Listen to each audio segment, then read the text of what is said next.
दादा म्हणतात असं वाटतंय का? माझ्या बायकोने रात्री फेसबुकला पोस्ट बघितली सरचे आणि माझी बायको म्हणाली मकरून आणत सुरू सर येतं म्हणे औरंगाबादला आणि जायचं. मी म्हणलं खरंच काय चाल चाल जाऊ. सगळी बस स्टँडला आलो आणि ते बस स्टँड आल्यानंतर ते कंडक्टर मला म्हणाला अहो भाऊ थांबा त्या बाईच्यावर कशाला चढता.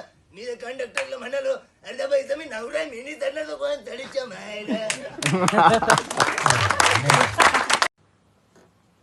आता दादांचं तू डायलॉग म्हणलास, दादांची शैली आहे किंवा आम्हाला तुमची गादी नको असं म्हणलं की कोण ऍक्टर येईल आपल्या डोळ्यासमोर? निळू भाऊंची शैली आहे. तर ती शैली आपली तयार करायची जेव्हा असेल त्यावेळी आपण तेवढ्या ताकदीनं ती उभी केली पाहिजे. आता त्याला ती शैली निर्माण करता येईल कारण त्याच्यात ऑलरेडी एक डिफेक्ट आहे.